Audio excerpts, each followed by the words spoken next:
तो career in commerce के हमारे लेक्चर्स में आप सबका स्वागत है।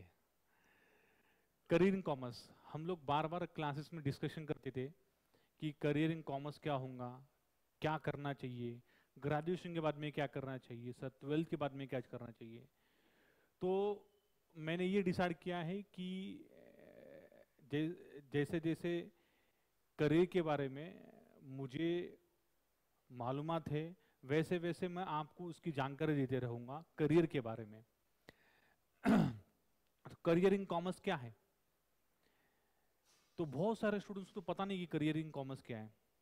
तो हम लोग काम ये करेंगे, करियर इन कॉमर्स के बारे में सीखने के लिए, समझने के लिए, करियर कॉमर्स में आखिर क्या क्या है, तो उसको समझने के लिए हम लोग इस सीरीज ऑफ लेक्चर रखेंगे। सीरीज ऑफ लेक्चर का मतलब क्या कि हम लोग पहले कोई एक टॉपिक के बारे में डिस्कशन करेंगे। मान लो जैसे सीए है, सीए के बारे में डिस्कशन करेंगे। आपको ये सीए के बारे में मैंने जो करियर बताया है, एग्जाम्पल दे रहा हूं मैं कि सीए के बारे में जो करियर बताया है, सीडब्ल्यू के बारे में बताया, सीएस के बारे में बताया, तो आपको वो लेक्चर कैसा लगा, उसके लिए आप मुझे यूट्यूब पर जाकर आप मुझे चैनल पहले तो सब्सक्राइब करना, बेल बटन दबा देना नोटिफिकेशन के लिए। आपको आगे के लेक्चर भी मालूम पड़ेंगे, आपको आगे की सीरीज मालूम पड़ेंगे, और कमेंट बॉक्स के अंदर आपको ये लेक्चर कैसे लगा उसके बारे में मुझे डिटेल दे देना, कमेंट यहां से डालना, ताकि मुझे मालूम पड़े कि आपको ये मेरे लेक्चर करियर इन कॉमर्स के आपको पसंद आए कि नहीं आए, या आपको अगर पसंद आए तो फिर मैं आगे के लेक्चर और कैसे कितने कितने अपलोड करूं, कौन सा टॉपिक के ऊपर अपलोड करूं, आप मुझे कमेंट बॉक्स में लिख के दे सकते हो। ठीक है? तो करियर इन कॉमर्स के लिए हम लोग का जो सबसे पहला डिस्कशन होगा वो होगा कुछ नया। क्या? Certified financial planners. जी हाँ, certified financial planners, CFP। CFP के बारे में आज हम लोग डिस्कशन करेंगे। ये नया करियर है। हो सकता है बहुत सारे लोग ने इसके बारे में सुना नहीं होगा कि सर्टिफाइड फाइनेंशियल प्लानर्स है क्या। तो बेटा, सर्टिफाइड फाइनेंशियल प्लानर्स यानी फाइनेंशियल प्लानर्स करते क्या है? फाइनेंशियल प्लानर्स बेसिकली आपके वेल्थ को लिए मैनेजमेंट करते, आपकी फंड्स की कैसे एलोकेशन होंगी उसके लिए वो मैनेजमेंट करते हैं। क्या करते हैं काम ये? तो देख लो क्या काम करते हैं वो। तो एक तो ये सर्टिफाइड फाइनेंशियल प्लानर जो है या कोर्स जो है, ये एक इंटरनेशनल कोर्सेस है। ठीक है? ये इंटरनेशनल सर्टिफिकेशन का कोर्स है in the field of financial planning, wealth management and financial advisory services देते हैं लोग। तो बेसिकली ये तीन काम करते हैं। एक तो याद रखना कि ये इंटरनेशनल कोर्सेज है। हम जो बात कर रहे हैं CFP क्या है, तो ये इंटरनेशनल कोर्स है। और ये काम क्या करते हैं? तीन काम करते हैं। एक तो फाइनेंशियल प्लानिंग करते हैं, वेल्थ की मैनेजमेंट करते हैं, और फाइनेंशियल एडवाइजरी के काम करती है CFP। तो ये करते क्या है? तो बेसिकली करते ये है कि किसी कंपनी में फंड्स है, यानी पैसा है, तो पैसे कहां लगाए, कैसे खर्च करे, इसके बारे में जो जानकारी है वो ये लोग देते हैं, CFP। CFP एक काम ये भी कर सकता है, कहीं पे जॉब भी कर सकता है, या कहीं पर अपनी खुद की बिजनेस भी एस्टेब्लिश कर सकता है, यानी अपने बिजनेस, अपने फर्म भी डाल सकता है। किस बात का फर्म डाल सकता है? जैसे लोगों को, अक्सर लोगों के पास में कैश होता है, कैश की जरूरत पड़ती है, तो कहां से कैश ले, कितना कैश ले, को कौन कौन से सोर्स से, कहां जहां से पैसा ले, वो कहां कहां पर हमारे पास में जो फंड्स आया है, कहां पर हम लोग उसको अप्लाई करें, कहां पर हम लोग फंड की अलोकेशन करें, ये सारी की सारी जानकारी ये देता है CFP। अब इसके लिए मैंने भी एक एग्जांपल दिया है कि इंडिया में currently there are 5 crore family, 5 crore families हैं, और इंडिया आपको मालूम है कि फास्टेस्ट ग्रोइंग इकोनॉमी है। तो ये 5 करोड़ की फैमिली है। मान लो कि 1000 क्लाइंट है, और हमारे अगर हमारे पास में 1000 क्लाइंट आते हैं, तो 1000 क्लाइंट को हैंडल करने के लिए हमको लगभग 50,000 क्या चाहिए? CFP इंडिया में चाहिए। तो अगर 1000 क्लाइंट के पीछे तो 50,000 हमारे लिए क्या चाहिए? CFP चाहिए। CFP का जो कोर्स है, ये गोल्डन स्टैंडर्ड फाइनेंशियल प्लानिंग, ये वॉल स्ट्रीट का जो जर्नल आता है उसने भी उसको बारे में अच्छी अच्छी बातें बोला है। ठीक है? रिटायरमेंट कब लेना है, रिटायरमेंट के बाद में जो पैसा मिलता है वो क्या करना है, ये सारे का सारा काम बेसिकली कौन करता है? CFP कर रहा है। देखो ये मैंने लिख कर दिया आपको कि ये बेसिकली काम क्या करता है। आपके इंटरव्यू लेता है इंडिविजुअल्स के, आइडेंटिफाई करके देता है आपके गोल्स क्या होंगे, आगे कहाँ कहाँ पर अगर आप इन्वेस्टमेंट करते हो तो कहाँ से आपको अच्छा रिटर्न मिलेगा, ये सारा का सारा काम बताने वाला कौन है, ये CFP है। ये CFP कहाँ कहाँ पे है, इंटरनेशनल कोर्सेज है और ये 23 कंट्रीज के अंदर अवेलेबल है इंक्लूडिंग इंडिया, ठीक है।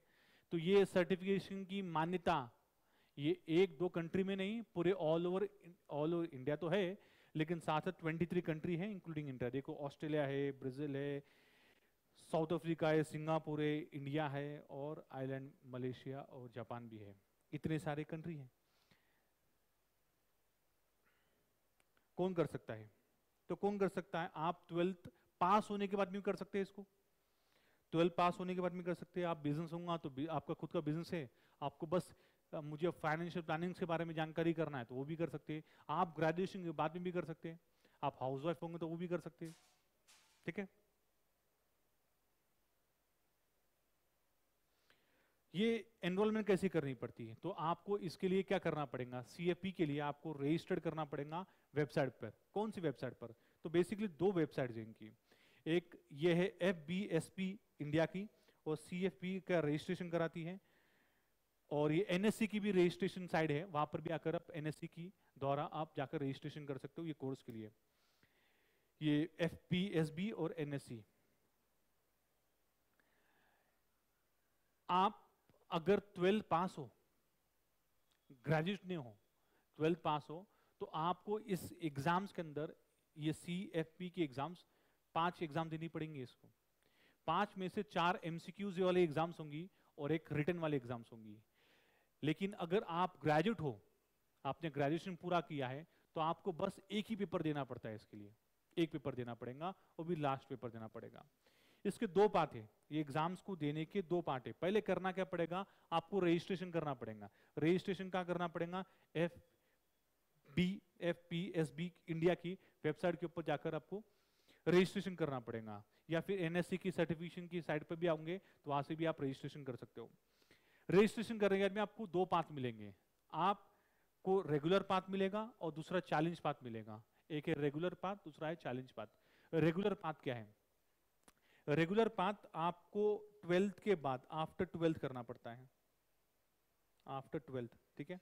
इसमें 5 पेपर्स होंगे और चैलेंज पाथ में सिर्फ एक ही पेपर्स होगा, एक क्वेश्चन पेपर, वो भी राइटिंग में, रिटन क्वेश्चन पेपर होगा, ठीक है।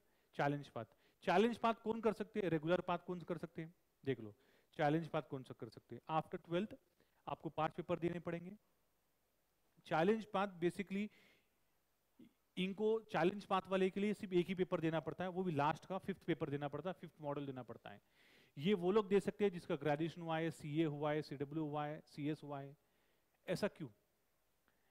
ऐसा इसलिए क्योंकि ये CA, CW, CS वाले लोग ने, ये लोग ने ऑलरेडी, इनको इतना नॉलेज है फाइनेंशियल प्लानिंग्स का, ऑलरेडी इतना नॉलेज है, तो ये इंस्टीट्यूट बोलता है कि यार आपको सफिशिएंट नॉलेज है सब बात का, तो हम नहीं चाहते कि आप ये सारा का सारा 5 के 5 पेपर दे दो।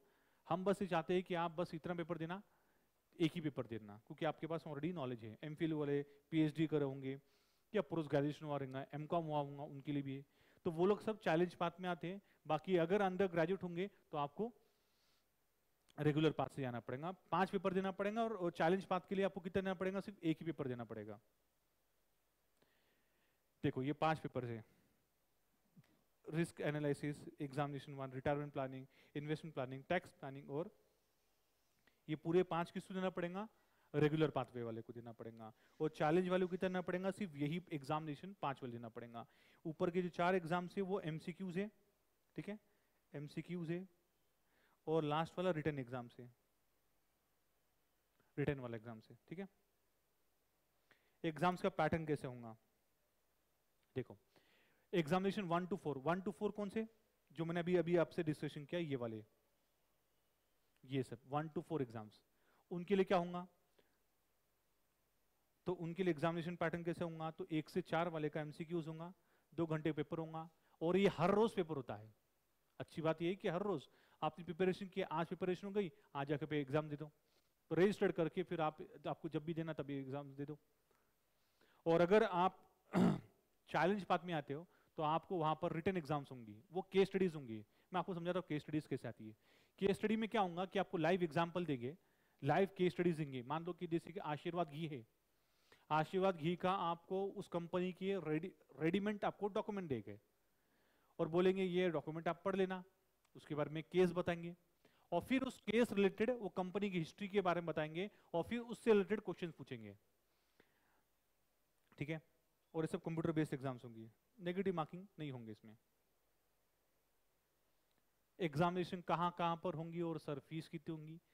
इसकी एग्जामिनेशन सेंटर ऑल ओवर मेरे ख्याल से 100 से ज़्यादा इसमें एनएससी के सेंटर्स पे होती है और उसकी एग्जाम्स रेगुलर होती है, दूसरी बात। और तीसरी बात ये इसकी फीस जारी नहीं है, इसकी फीस लगभग मेरे को लगता है कि 35 से 40,000 के आसपास आ जाती है, पूरी एग्जामिनेशन की बात कर रहा हूँ मैं।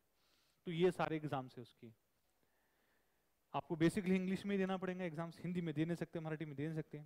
लास्ट पेपर होगा 4 घंटे का होगा, 105 एनएससी सेंटर्स है इसके, ठीक है। तो ये लगभग मेरे हिसाब से तो 40,000 के बीच में चले जाएगा आपको। मेन क्वेश्चन आता है सर ये करने के बाद हमारी सैलरी क्या होंगी इंडिया के अंदर? डिपेंड करता है कि आपके एक्सपीरियंस के ऊपर डिपेंड करता है। अगर आप फ्रेशर हो तो सैलरी वेरी करेगा, आपको अगर एक्सपीरियंस है 3 साल का, 5 साल का या 10 साल के ऊपर का एक्सपीरियंस है तो सैलरी वेरी करेगा। जो हमने डेटा गैदर किया है उसके हिसाब से सीएफपी की सैलरी इंडिया के अंदर कुछ ऐसी है। ग्रेजुएट या पोस्ट ग्रेजुएट करते हैं तो 20 से 30,000 की सैलरी मिलती है, प्लस अगर 5 साल का एक्सपीरियंस होगा तो फिर वही सैलरी 20-30,000 नहीं, वही सैलरी 50,000 तक जाती है। और अगर आपको 6 से लेकर 10 साल का एक्सपीरियंस होगा तो देखो लाख रुपए 1 लाख रुपीज पर मंथ की सैलरी मिलती है। और 10 साल के ऊपर प्लस डिग्री भी होगा, सर्टिफिकेशन भी होगा सीएपी का, तो आपको सैलरी ज्यादा मिलेंगी, 1 लाख रुपीज से ज्यादा मिलेंगी सैलरी ऑन एन एवरेज। लेकिन फ्रेशर भी कितना कमाते हैं इंडिया के अंदर, जो ये सर्वे के हिसाब से ये आई है, 3,57,000 तक की ऑन एन एवरेज सैलरी मिलती है हमको पर एनम फ्रेशर्स के लिए, ठीक है। रेगुलर पाथवे की फीस क्या है? देखो रेगुलर पाथवे की जैसे पता 13,800 फीस है और चैलेंज की 30,000 रुपीज फीस है, ठीक है। और एग्जामिनेशन की फीस उसके अलग टोटल 35,000 रुपीज होती है, इसकी लगभग 40,000 होती है चैलेंज पाथवे की। आपको अगर कुछ भी डिटेल चाहिए इसकी तो मैंने आपको वेबसाइट दिया है, आप वेबसाइट के ऊपर इसका जाकर आप रजिस्ट्रेशन कर सकते हो। रजिस्ट्रेशन कर आप वहां पर कॉन्टैक्ट नंबर है, कॉन्टैक्ट नंबर लेकर आप कॉल करके उससे डिटेल भी ले सकते हो। देखो ये कोर्स कर रहे हैं कौन कौन सी कंपनीज है जो हमको जॉब देने के लिए रेडी है, ऑफर करने तैयार है। तो ये सारी कंपनीज है, कोटक है, उसमें एक्सिस बैंक है, एचडीएफसी बैंक है, आईसीसी बैंक है, टाटा है, ऐसी बहुत सारी कंपनीज है, ठीक है। तो बेसिकली यही सब हम लोग का करियर है। आपको सीएफपी कैसे करना है, क्या करना है, आप डिसाइड करो। कि अगर आपको लगता है कि मुझे फाइनेंस फील्ड में जाना है तो देखो ये फाइनेंस फील्ड के लिए ये CFP one of the options है, आप चाहे तो ये ऑप्शन चूज कर सकते हैं अगर आपको फाइनेंशियल प्लानर्स बनना है, ठीक है। इसकी जो मेन सर्टिफिकेशन कोर्स है वो सर्टिफिकेशन कोर्स यूएस में प्रोवाइड करते हैं, ये आपको यूएस बेस्ड डिग्री मिलने वाला है सीएफपी की, ठीक है। Thank you so much.